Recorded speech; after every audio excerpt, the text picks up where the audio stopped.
ഏവരെയും പുതിയ വാർത്തകളിലേക്ക് ഞാൻ സ്വാഗതം ചെയ്യുകയാണ്. മിഡിൽ ഈസ്റ്റിൽ രണ്ട് തരം ആളുകളാണുള്ളത്, ഗസയെ അനുകൂലിക്കുന്നവരും പ്രതികൂലിക്കുന്നവരും. നമ്മൾ കരുതുന്നത് പലസ്തീന് സ്വാതന്ത്ര്യം കൊടുത്ത് അതൊരു സ്വതന്ത്ര രാഷ്ട്രമാവണമെന്ന് മിഡിൽ ഈസ്റ്റിലെ എല്ലാ അറബ് രാജ്യങ്ങളും ആഗ്രഹിക്കുന്നു എന്നാണ്. എന്നാൽ അതൊരു തെറ്റിദ്ധാരണയാണ്. നമ്മൾ ശ്രദ്ധിക്കേണ്ട ഒരു കാര്യമുണ്ട്. പലസ്തീന് മേൽ കാലങ്ങളായി ഇസ്രായേൽ അധിനിവേശങ്ങൾ തുടരുന്നതും അവിടുത്തെ കൂട്ടക്കൊലകളും അവരെ പട്ടിണിക്കിടുന്നതിലും അതിശക്തമായി പ്രതിഷേധിച്ചുകൊണ്ട് എല്ലാ യൂറോപ്യൻ രാജ്യങ്ങളിലും അമേരിക്കയിലും മാത്രമല്ല ഇസ്രായേലിൽ പോലും ജനങ്ങൾ ഉറക്കമൊഴിച്ച് തെരുവുകളിൽ കെട്ടിക്കിടക്കുകയാണ്. പലസ്തീന് സ്വാതന്ത്ര്യം നൽകണമെന്ന് ഈ രാജ്യങ്ങളിലെ ജനങ്ങൾ ആവശ്യപ്പെടുകയും ചിലപ്പോഴൊക്കെ വൈകാരികമായി മാറി അത് കലാപങ്ങളിലേക്കും തീവെപ്പിലേക്കും പോലീസുമായുള്ള ഏറ്റുമുട്ടലിലേക്കും ഒക്കെ മാറുന്ന കാഴ്ചകളും നാം നിത്യവും കണ്ടുകൊണ്ടിരിക്കുകയാണ്. എന്നാൽ അത്തരം ഒരു കാഴ്ച അറബ് രാജ്യങ്ങളിൽ ഒരിക്കലും നമുക്ക് കാണാൻ കഴിയില്ല എന്നുള്ളതാണ് സത്യം. 2 കൊല്ലമായി ഗസയിൽ ഇസ്രായേൽ നടത്തുന്ന ആക്രമണങ്ങളിൽ ഈ അറബ് രാജ്യങ്ങൾ ആകെ പ്രതികരിച്ചത് ഗസയിലെ ജനങ്ങളെ പട്ടിണിക്കിട്ട് അവിടുത്തെ കുട്ടികൾ കൂട്ടമരണത്തിലേക്ക് പോകുന്നത് കണ്ടതോടെയാണ്. അത് തന്നെ വളരെ കഷ്ടപ്പെട്ടിട്ടാണ് ഇവർ ഓരോ പ്രസ്താവനകൾ നടത്തുന്നത് തന്നെ. ഇവരുടെ ഈ വിശപ്പോ പട്ടിണിയോ ഒന്നും ഈ അറബ് രാജ്യങ്ങൾക്ക് പ്രശ്നമല്ല എന്നുള്ളതാണ് വാസ്തവം. ഈ ഖത്തറും ഒമാനും ഒക്കെ മധ്യസ്ഥ ചർച്ചകൾക്ക് വേദി ഒരുക്കുന്നു എന്നല്ലാതെ ഗസയിലെ ആക്രമണം അവസാനിപ്പിച്ചില്ലെങ്കിൽ ഞങ്ങളും ഇസ്രായേലിനെ ആക്രമിക്കും എന്ന് പറയാൻ അവർ തയ്യാറാവുന്നില്ല എന്നുള്ളതാണ്. പകരം ഗസയിലെ കൂട്ടക്കുരുതിക്ക് സർവ്വസന്നാഹങ്ങളും ഒരുക്കി കൊടുക്കുന്ന ട്രംപിനെ വിളിച്ച് കോടിക്കണക്കിന് ഡോളർ വിലയുള്ള സമ്മാനങ്ങൾ നൽകി സന്തോഷിപ്പിക്കുകയും അമേരിക്കയിൽ വൻ നിക്ഷേപങ്ങൾ നടത്താൻ സൗദിയും ഖത്തറും മത്സരിക്കുമ്പോൾ ഇങ്ങനെ സന്തോഷിപ്പിക്കാൻ ആവതില്ലാത്ത മറ്റ് അറബ് രാജ്യങ്ങൾ ദുഃഖത്തോടെയും നിരാശയോടെയും ആ കാഴ്ച നോക്കി നിൽക്കുകയാണ്. ഞാൻ ഈ പറയുന്നത് അറബ് രാജ്യങ്ങളുടെ കപടമുഖത്തെക്കുറിച്ചും അമേരിക്കൻ തൊലിയോട് അവർക്ക് എത്ര വിധേയത്വമാണുള്ളതെന്നും സൂചിപ്പിക്കാൻ വേണ്ടി മാത്രമാണ്. യഥാർത്ഥത്തിൽ പലസ്തീൻ അകപ്പെട്ടിരിക്കുന്നത് ഇറാന്റെയും അറബ് രാഷ്ട്രങ്ങളുടെയും രാഷ്ട്രീയ തർക്കങ്ങൾക്കിടയിലാണെന്നുള്ളതാണ് വസ്തുത. പലസ്തീന് സ്വാതന്ത്ര്യം കിട്ടുന്നത് അറബ് രാഷ്ട്രങ്ങളുടെ തലവര മാറ്റുമെന്ന് അവർ വല്ലാതെ ഭയക്കുന്നുണ്ട്.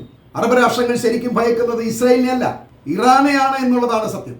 അതിന് കാരണം അറബ് രാജ്യങ്ങൾ ഭരിക്കുന്നത് ഓരോരോ കുടുംബങ്ങളാണ്. അതാണ് അവരെ സ്വയം അലട്ടുന്നത്.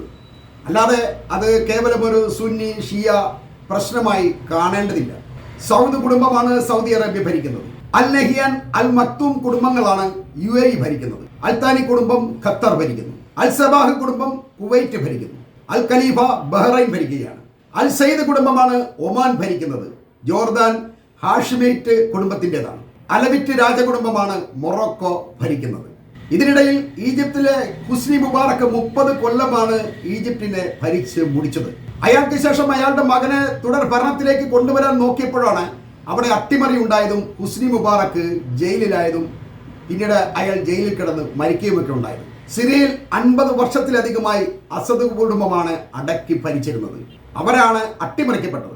ലെബനോനിലും ടുണീഷ്യയിലുമൊക്കെ കുടുംബാധിപത്യം കാലങ്ങളോളം തുടരാൻ കഴിഞ്ഞില്ല എന്നതേ ഉള്ളൂ. പക്ഷേ അവർ ഭരിക്കുന്ന കാലത്തോളം ഒരു കുടുംബാധിപത്യം തന്നെയാണ് ആ രാജ്യങ്ങളിൽ നടന്നിരുന്നത്. തുർക്കി അറബ് രാഷ്ട്രമല്ലാത്തത് കൊണ്ടാണ് അവരെക്കുറിച്ച് പറയാത്തത്.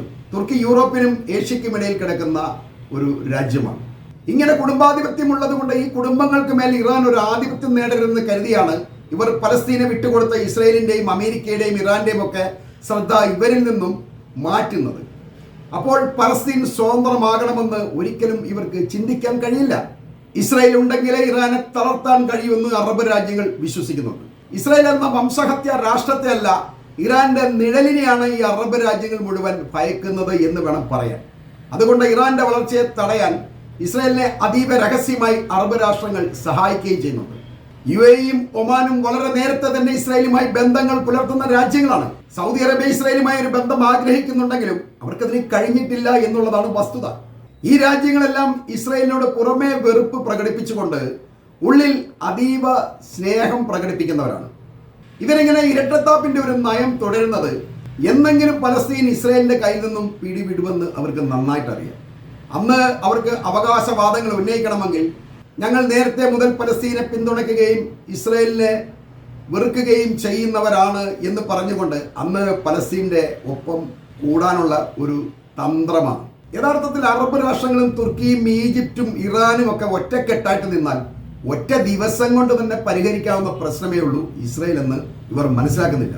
ഇസ്രായേലി തുറമുഖങ്ങൾ ഉപരോധിക്കുന്നതിന്റെ ഭാഗമായി ഇസ്രായേലിലേക്കും പുറത്തേക്കുമുള്ള എല്ലാ ചരക്ക് നീക്കങ്ങളും തടയാനും അവരെ കെണിയിൽ വീഴ്ത്താനും ഹൂത്തികൾ പരിശ്രമിച്ചു കൊണ്ടിരിക്കുമ്പോൾ അതിനെ തകർക്കാനും ഇസ്രായേലികൾ പട്ടിണി കിടക്കാതിരിക്കാനുമുള്ള എല്ലാ സൗകര്യങ്ങളും ഒരുക്കി കൊടുക്കുന്ന രാജ്യങ്ങളാണ് തുർക്കിയും ഈജിപ്തും ജോർദാനുമൊക്കെ. പ്രധാനമായും തുർക്കിയിലേക്കും ഈജിപ്തിലേക്കും വരുന്ന ചരക്ക് കപ്പലുകളിൽ ഏറെയും ഇസ്രായേലിലേക്കുള്ളതാണെന്നാണ് ഈ കപ്പലുകളുടെ നീക്കങ്ങൾ ട്രാക്ക് ചെയ്ത് ഹൂത്തികൾ ഇപ്പോൾ വ്യക്തമാക്കിയിരിക്കുന്നത്.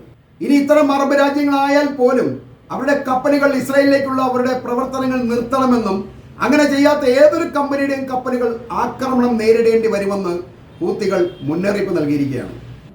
ഓഗസ്റ്റ് 2-3 തീയതികളിൽ ഇസ്രായേലി തുറമുഖങ്ങളിൽ എത്തിയതായി പറയുന്ന 9 കപ്പലുകളെ കുറിച്ചുള്ള വിവരങ്ങൾ ഹൂത്തികൾ ഇപ്പോൾ തിരിച്ചറിഞ്ഞിട്ടുണ്ട്.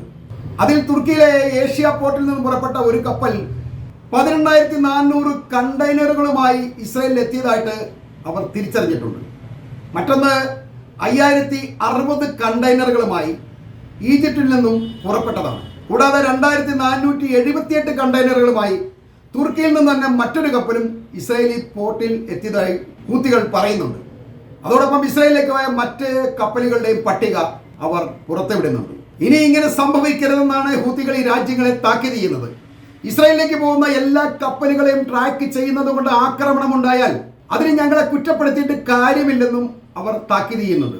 ഹൂത്തികളുടെ ഭീഷണികൾ വർദ്ധിച്ചതുകൊണ്ട് കപ്പലുകളുടെ ഭൂരിഭാഗവും ചെങ്കടൽ ഒഴിവാക്കുന്നത് തുടരുമ്പോഴാണ് ഈജിപ്തിലേക്ക് എന്ന വ്യാജന ചെങ്കടലിലെ ബാബൽ മന്ദാബ് കടന്ന് സൂയസ് കനാലിൽ പ്രവേശിച്ച് അവിടെ നിന്നും ഇസ്രായേലിലേക്ക് ചരക്കുകൾ കടത്താമെന്ന ഈജിപ്തിന്റെ ഒരു തന്ത്രം ഇപ്പോൾ പിടിക്കപ്പെട്ടിരിക്കുന്നത്. അതോടെ അവരുടെ ഒരു പ്രതീക്ഷ തകരുകയാണ്.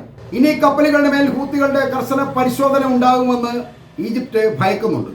ഗാസ യുദ്ധം ആരംഭിച്ചതിന് ശേഷം ഹൂത്തികൾ അതിലിടപെട്ടുകൊണ്ട് ചെങ്കടലിലൂടെ പോകുന്ന ഇസ്രായേലിലേക്കുള്ള എല്ലാ കപ്പലുകളും തടയുകയോ അല്ലെങ്കിൽ അതിനെ ആക്രമിക്കുകയോ ഒക്കെ ചെയ്യുന്ന ഈ അവസരത്തിൽ സൂയസ് കനാൽ വഴി ഇസ്രായേലിലേക്ക് സാധനങ്ങൾ എത്തിച്ചുകൊണ്ട് ഈജിപ്ത് അവരെ സഹായിച്ചുകൊണ്ടിരിക്കുകയായിരുന്നു.